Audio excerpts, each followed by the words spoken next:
Akanji will get the ball first before Fernandez does. Do you understand? Because if Rashford was there, Akanji can't run towards Rashford because committing an offense from behind might be something else. Do you understand? We don't know because it's Premier League. He's off. They might even count that as a foul in Premier League and he'll be red carded. Of course, they can't chase him like that because it's off. He's behind. Do you get? Before Fernandez now shoot the ball and score. Do you get? For me, at first, I said it was a goal because Rashford didn't touch the ball. Do you understand? Because it's an offside position. But looking at the replay, I realized that the intention of Rashford towards the ball makes it tough. Yeah, the way I've always understood the rule is not who touches the ball, but interfering with play. And to tell me Rashford didn't interfere in that play, you can have your goal, but it's disingenuous. So it's an interesting 5 years for Man U. More rats than trophies. If I'm lying, say I'm lying. Are there more rats than trophies in the last 5 years? Yes, obviously. If I'm lying, say I'm lying. If I'm lying, say I'm lying. If I'm lying, say I'm lying. If I'm lying, say I'm lying. You're lying. You're lying.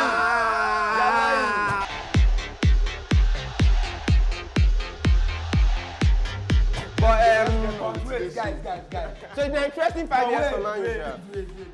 More rats than trophies. If I'm lying, say I'm lying. Are there more rats than trophies in the last 5 years? Yes, obviously. If I'm lying, say I'm lying. If I'm lying, say I'm lying. If I'm lying, say I'm lying. If I'm lying, say I'm lying. You're lying. You're lying. Did you go to Old Trafford and see the rats? Yes. Did you go there? Yes. I saw it there. I saw rats in Old Trafford. I could not believe my eyes. I said, what is this? You did not go to Old Trafford. I said, what is this shithole? You went to Sulu. I said, what the hell is this? You did not go to any freaking Old Guy, Trafford. if you see rats here. Eric the Hag. Bro, I'll show you rats. So my boys are Old Trafford this weekend. After the whole Ronaldo saga, That's what they had me. and they showed you rats. This is what they had on the showed you conditions. rats. This is what they had on the conditions in that stadium. They said Alpha. Is that their This is what they had on the conditions in that stadium. You want to change that to me? Yeah, do they have food there? Do you think they have a pool? Do you think they have a pool? I don't think they have a pool. I don't think they have a pool, bro. I don't think they have a We need pool. to vet anybody have a that comes pool. here to speak.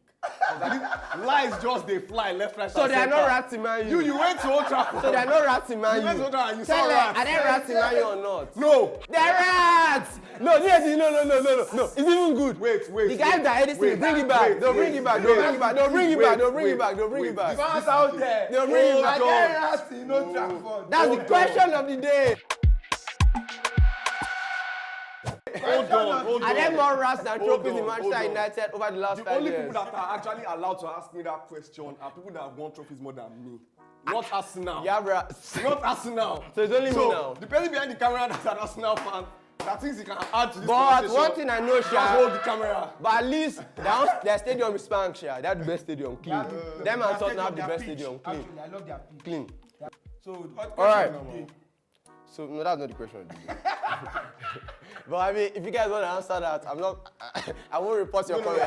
Question of the day. If you want to talk about the right, we'll get to the actual question of the day. We have one, don't worry. Question of the day. We get plenty questions of the day. What do you want to ask? Question of the day. The guy don't go. Question, calm down now. Let's ask him. You are actually the main person who asked this question of the day. Will Chelsea make top 10 this season? Of course, definitely. Now we are making. Let us know that in the comment section as well. Will Chelsea make We top all 10? know that. Let us know. I mean, and if any of you have been to Old Trafford and seen the rats, you can let us know that too, Sha, because I know you're out there. Everybody, Chelsea we've all seen it. back to this season. Of course not, you know that. So yeah, we're back to club football. It's clearly in full swing. As you can see, the agendas and the arguments are at a sky high right now. 2023 has started. And it started off with a bang. Shout out the Saudi government or whoever put this game together. Yeah. They gave us an opportunity to watch Lionel Messi and Cristiano Ronaldo go head-to-head for what is probably the last time ever they shared the football pitch. And yeah, it's a really special moment because I feel like this rivalry has defined this era of football. It's been the most heated thing about football. You've been on one side or the other for the last 15 years, and you've probably never seen that in football before. So yeah, did you guys watch the game? Yeah, I watched the game, but it was a very good game because at first PSG was just playing like a friendly match. Yeah. Not until when they got red carded in the first half, and the All-Stars called them the Saudi players All-Star took the game to them, and I can see the goalkeeper of Saudi Arabia in the World Cup was the one that was the goalkeeper, and he tried. They had some couple of saves, and I really say Ronaldo scored 2 goals. As a Ronaldo fan, Ronaldo scored 2 goals. Messi scored 1. It's a very good game. Actually. So yeah, it was a good Is game. that what you are grappling onto right That's now? what I grabbed. Yeah, it was a good game. Messi scored 3 minutes in, then Ronaldo scored a penalty to equalize, I believe. Then I think he scored to make it 2-1. Yeah. He scored a play goal then. So anyway, it ended 5-4. Goals from Mbappe, Sergio Ramos, Ronaldo, Messi. I mean, yeah, it was an exciting fixture. And yeah, great to see that for the final time. Moving on from that, now Final, I'll say into... for the final, maybe officially quoted, because I mean, again, they can do they can play in all someone's these house one day, ceremonial games. Yeah. So the final, I guess this was even competitive, but yeah, the final official game time, of the 2 goals. For one last time, you can put in the comment section who's your goat. You can ask that question for the final time. You said it's 2 goals for the first time. Yeah, I'll give them let me give them the little flowers. Because like I said, that's been the most exciting rivalry in football over the last few years. Maradona and Pele fans didn't get that against each other. Zidane and Ronaldo were both at their peaks, but it wasn't anything like this. It didn't last this long. Like the documentaries we get out of this are going to be all-time great. So yeah, moving on to football that's actually competitive, league table football. It's been an exciting since we saw you guys last. There's been a lot of big games. I feel like this period has been quite pivotal. So since we saw you guys last, there's been the Manchester Derby, there's been the London Derby, there's been City versus Tottenham, and United played Tottenham. Tottenham played, and the London Derby. So yeah, the 2 derbies, City, Tottenham, and then we've got City Spurs yesterday. Spurs last night. So yeah, it's been a pivotal week for the top position and for the top 4 positions. In the first game, the United City Derby, exciting game. Tell do you wanna? Yeah. So big recap? it was interesting. First off, just a quick jab at at Mr. D here and all Chelsea fans out there. He said Shopsy said it was an interesting, exciting time for the top 4, and Chelsea didn't play in that period, and we don't have anything about Chelsea in that period. But yeah, to really talk about. Let's just move on, Mr. D. Let's just move on. So to really talk about the Manchester Derby, it was a very interesting game. It was a blockbuster of a game, and yeah, there was a contentious decision that it just added to the allure of a derby at the end of the day, right? So I found it to be a very, very good game. I found it to be interesting progress from Manchester United, and which was what I wanted to see, right? The first game we played this season against Manchester City, we were dropped 6-3. And the performance of the players, Manchester United players in that game was nothing to write home about. They played like weaklings. They played like they didn't know what they just really embarrassed the club. But with this game, at Old Trafford, in front of Stretford and bagging, 2 late goals in the game, coming back from 1 goal down, it was just exciting at the end of the day. Yeah. So, still on that game, Shab. This is probably. Yeah, it's gone now. We're probably beating a dead horse now, but Rashford was offside.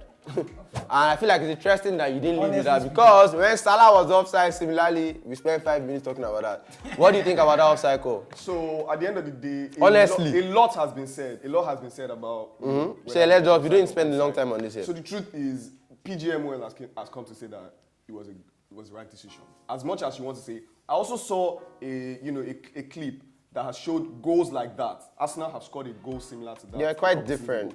Goals like that, right? Where a player was in an offside position and he's claiming, and you say, okay, was he obstructing or was he influencing the play? Now, another interesting take that I saw is that, are we now saying that players were looking at the psychological, because Rashford obviously did not touch the ball, right? Now, you're supposed to play to the whistle too.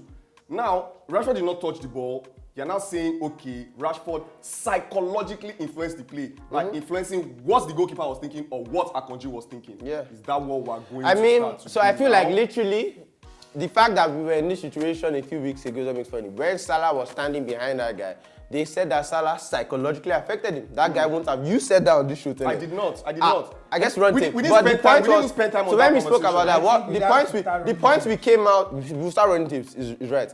The point we came up for this discussion was that by Salah being behind the defender knew Salah was there. That's why he tried to head the ball. And his heading the ball is what got to Salah. So Salah interfered with the play. So I think you don't have to touch the ball to have interfered with the play. And I feel Rashford interfered. And like you said, the PGMO, like in the Salah case, I was honest then. I said, according to the law, it's a goal. But the fact of the matter is, it's a bad rule. And I feel like you should be able to admit that it's a bad rule. Rashford clearly impacted that. Like, Rashford was coming this way, the goalkeeper's positioning was based on defending a shot from Rashford coming from here. Bruno now comes from there. Yes, that's not true. That's not true. That's not true. So let me have a say to that. Yeah, if you look at that scenario, you can see the run towards goal from Rashford. Right? I'm talking about when he took off.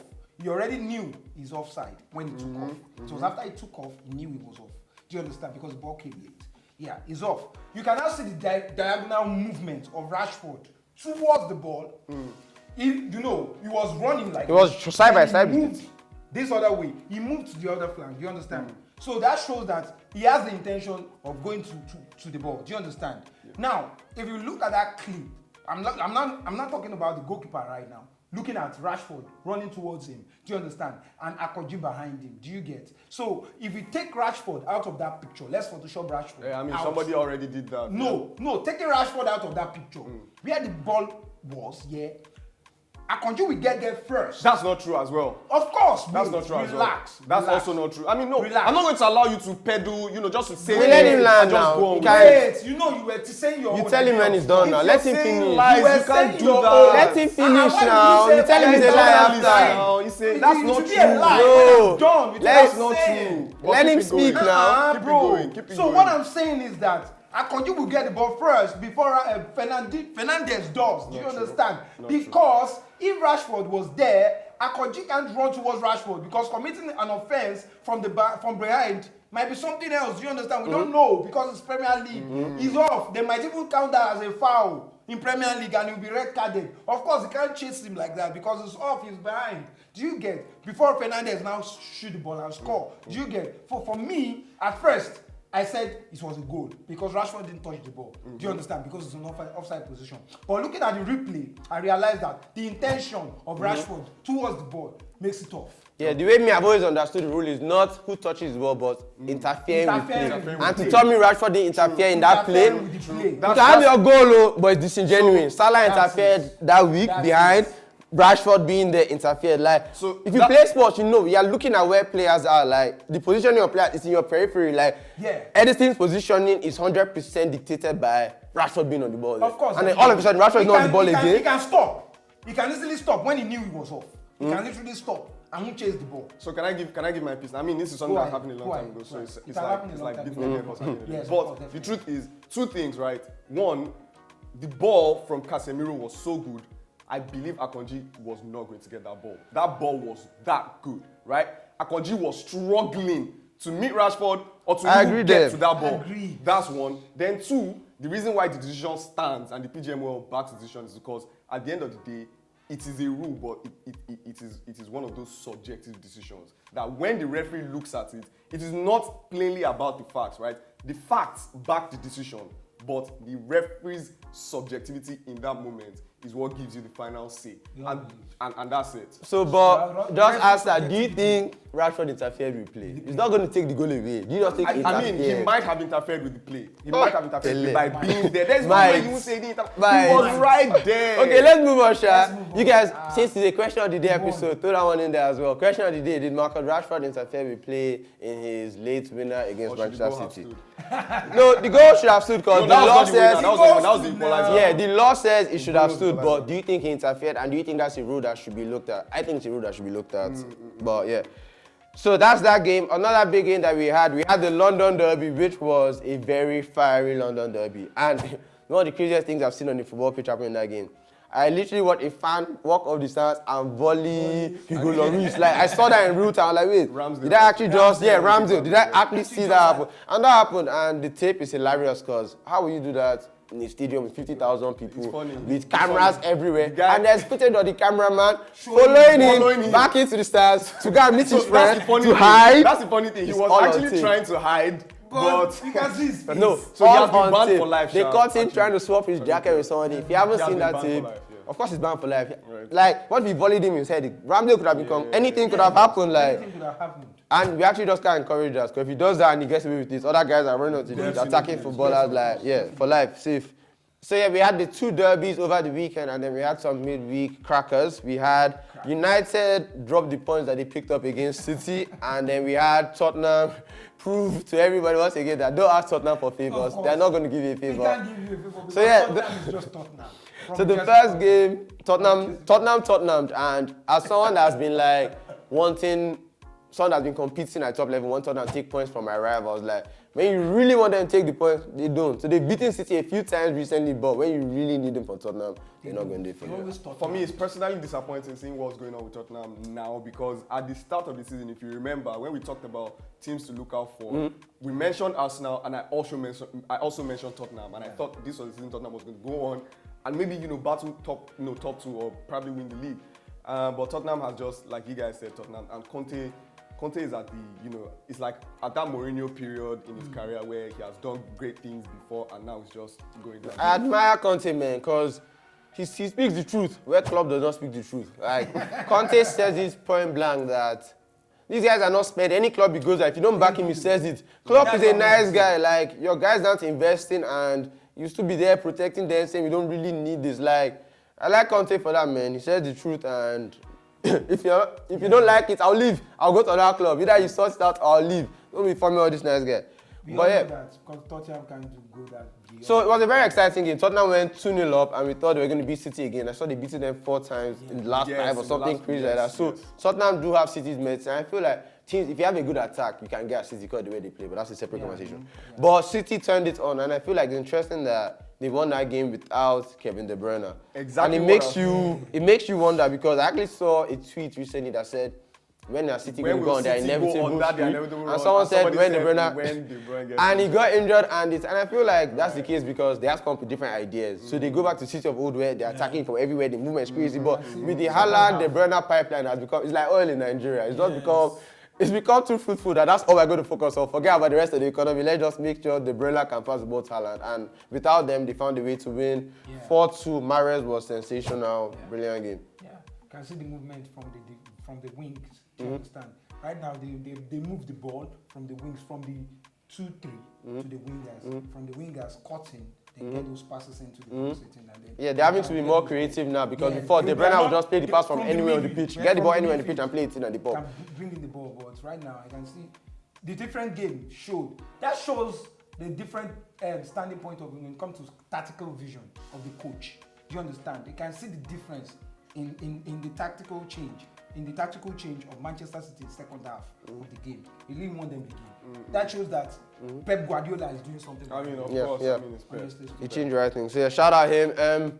United's game yesterday, I think this is the first loss in a while for United. First drop point day before. First drop points for United in a while. That free kick by Olise was incredible. And the guy acted like it's nothing. So that shows quick how word, incredible. Ice in his veins. Quick word about that game.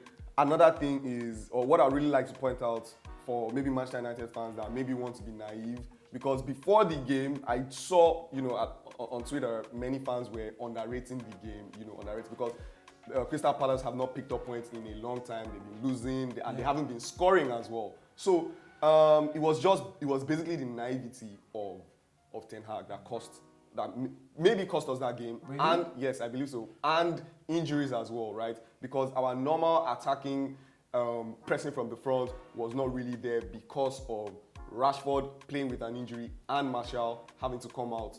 I thought Weghorst was the presser. Starting Weghorst first game. I thought it was the presser. First game, he's had only 2 trainings with this squad. So what do you expect? It's not. You can't expect that to just come in. You won't just expect that it just happen just like that. So those things were the reasons. But I believe if he had removed Casemiro earlier in that game, then we would have come up with something. Because at the end of the day, we dropped 2 points, and then we're not going to have Casemiro for the match against Arsenal. And that's a very, very big news because Casemiro picked up his 5th yellow card of the season, and he's going to miss the game against Arsenal. It's very funny to see. Because when you're looking at the likes of this Crystal Palace we're talking about, they equalized the goal around 90-something. Yeah, 90-something, 90%. That shows that already Manchester United, they would have played, you guys hold up the game till 90-something. And you can't contend with the goal because the goal was outstanding. Yeah, of course. You understand? So you don't shift the blame on naivety of the coach or anything. For me, I think the goal was meant to happen. You guys were meant to drop the point. because meant. it was meant to. Because looking at the goal, standing point. I'm not blaming him for the goal. I'm blaming him for us not having Casemiro in the Arsenal game. That's very important. Casemiro was very childish to get that yellow card. Childish. I'll trust it. That's on Casemiro. It's on Casemiro, right? And he had even tried. He had played the whole game, without making any funny tackles and whatnot. He had actually tried. But he had gotten to that point in the game where we were getting a lot. We were under pressure at that point. Of course, you guys bring in your McTominay. But you can make the argument that without Casemiro, then they would have scored in I mean, we could have just gone all out defensive at the end of the day. That's my point. Yeah, maybe. It's about understanding the Premier League at the end of the day. This is 6 months into his reign or 7 months into his reign. So those are the things that he will learn from definitely. And points dropped by United. Big game coming up. The title race they were in might have been short-lived, but we'll see how it goes. If they beat Arsenal, that could turn things around. Let us know your predictions for that game below. There are a bunch of games coming up this weekend. One of them is one of the Sangalooo derbies, 9th versus 10th in the Premier League, Liverpool versus Chelsea. The uncles and the brothers. You guys can let us know in the comments. We are brothers in arms. You guys can let us know in the comment section what you think is going to go down. It's going to be... Everybody has been predicting straight draw. I think in a game like this, you never know what you're going to expect. Neither teams are playing well. Yeah. One of Chelsea's new signings might use it as a day to announce himself. Yeah. Salah might be playing up against a defense that's not looking good and hits form. I don't know what I'm going to see. Your guess is as good as mine. Let me know in the comment section. Maybe you can educate me. And it's a case of who actually finished 9th at the end of the day or who finished 10th. Yeah, I guess so. Whoever wins. But luckily for us, we have a game in hand on them, so we can get that back either way. So let us know, answer all our questions, some serious, some less serious, but let us know, Sha. Let us know your thoughts on the Manchester United Stadium, if you care for that. Let us know your thoughts on the league. Let's know your thoughts on Liverpool finishing 9th or 10th at the end of the season. Answer those questions for us. And thanks for rocking with us once again. We'll see you next week. Peace, guys.